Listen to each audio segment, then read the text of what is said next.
Hello everyone, জেনপাস UG 2020 সংক্রান্ত গুরুত্বপূর্ণ update. তো যারা যারা আমার চ্যানেলটি সাবস্ক্রাইব করোনি এখনই সাবস্ক্রাইব করো।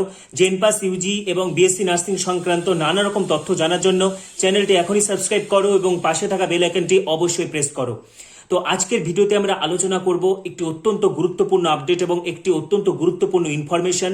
জেনপাস ইউজি 2020 বিএসসি নার্সিং এবং বিএসসি প্যারামেডিক্যাল অ্যাডমিশনের first round seat allotment result published হয়েছে। যারা যারা ফার্স্ট রাউন্ড সিট অ্যালটমেন্টে চান্স পেয়েছো তাদের কাছে তোমরা দুটো অপশন দেখতে পাচ্ছ এই মুহূর্তে, অ্যাকসেপ্ট অ্যান্ড ফ্রিজিং, এবং আরেকটি অপশন আছে accept and willingness for possible upgradation. তো এখানেই যে গুরুত্বপূর্ণ কথা যে আপগ্রেডেশন কি এবং এই আপগ্রেডেশন প্রসিডিওরটা কি জিনিস। তো আপগ্রেডেশন প্রসিডিওরটা বলার আগে বলছি যে ফ্রিজিং কি। মনে করো কেউ তোমরা যারা চয়েস ফিলিং করেছিলে, চয়েস ফিলিংয়ে কেউ কেউ শুধু সরকারি কলেজে সিলেক্ট করেছে, কেউ কেউ গভর্নমেন্ট প্রাইভেট সবগুলো কলেজে সিলেক্ট করেছে। তো ফ্রিজিং কি, অ্যাকসেপ্ট অ্যান্ড ফ্রিজিং অপশনে কারা ক্লিক করবে?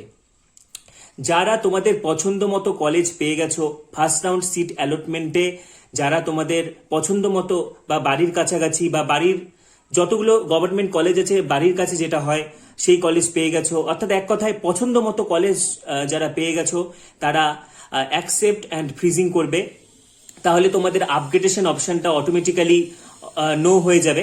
তো পরবর্তীতে তোমাদের আর কিছু করতে হবে না। 3,000 টাকা দিয়ে তোমাদেরকে সিট বুকিং করে কলেজে গিয়ে তোমরা ফিজিক্যাল ভেরিফিকেশন করিয়ে ভর্তি হবে। তো এটা যারা যারা নিজেদের পছন্দের কলেজ পেয়ে গেছে তাদের জন্য এই অপশনটা হচ্ছে অ্যাকসেপ্ট অ্যান্ড ফ্রিজিং। বোঝা গেল?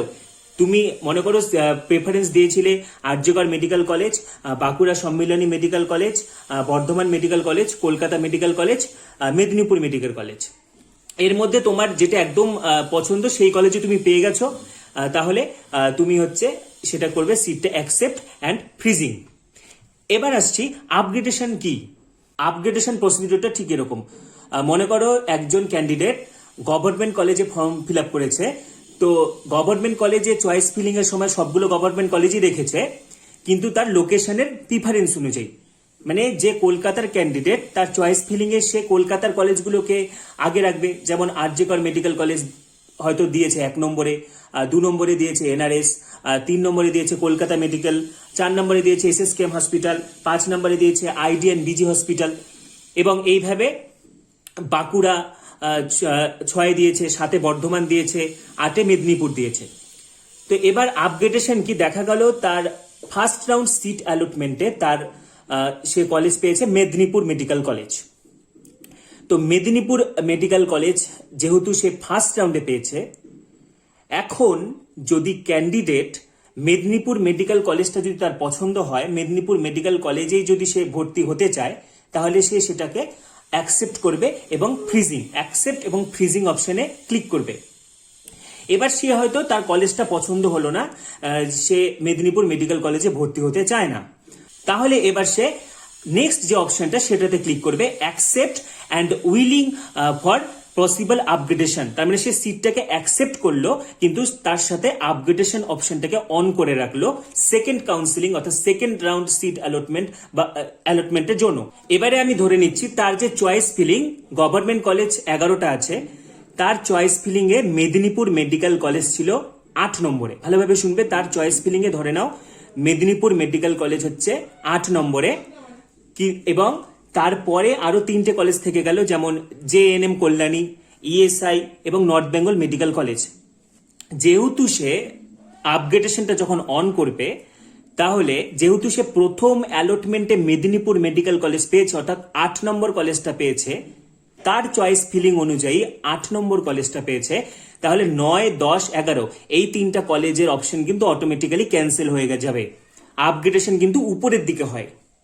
চয়েস ফিলিং এর উপরের কলেজগুলো 8 নম্বরে মেদিনীপুর ছিল, তাহলে উপরে যে 7টা কলেজ আছে সেই 7টা কলেজের মধ্যে কিন্তু আপগ্রেডেশন হবে যদি সিট ফাঁকা থাকে তবেই।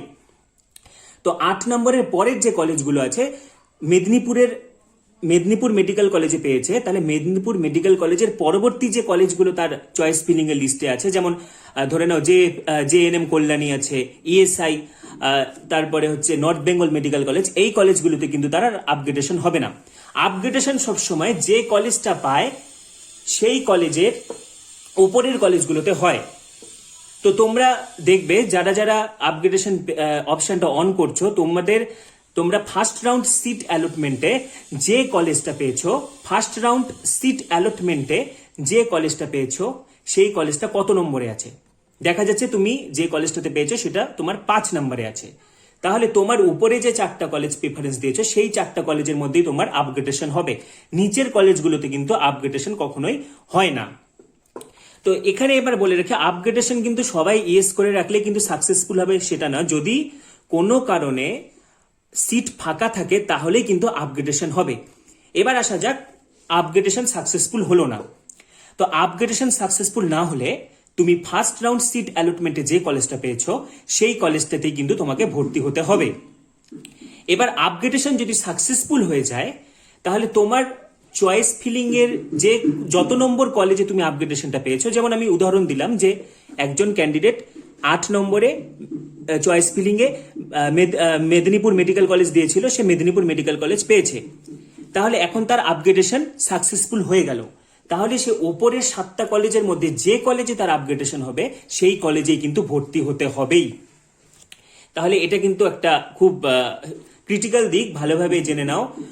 আপগ্রেডেশন যদি সাকসেসফুল হয় তাহলে তুমি যে কলেজে পাবে সেই কলেজেই তোমাকে ভর্তি হতেই হবে, না হলে তোমার অ্যাডমিশন অটোমেটিক্যালি ক্যান্সেলড হয়ে যাবে। এবং আপগ্রেডেশন সাকসেসফুল না হলে তুমি কিন্তু যে কলেজে ফার্স্ট রাউন্ড অ্যালটমেন্টে পেয়েছো সেই কলেজেই তুমি অ্যাডমিশন নিতে পারবে, সেই বিষয়ে কোনো চিন্তা নেই। এবারে আমি বলি যে যারা যারা ফার্স্ট রাউন্ড সিট অ্যালটমেন্টে যে কোনো গভর্নমেন্ট কলেজ পেয়ে গেছো তারা কিন্তু সবাই যারা যারা পছন্দ মতো কলেজ পেয়ে গেছো অ্যাকসেপ্ট এবং ফ্রিজিং অপশনটা ক্লিক করে রাখবে। এবং যারা আপগ্রেডেশন চাইছো তারা ভেবেচিন্তে একটু আপগ্রেডেশন অন রাখবে।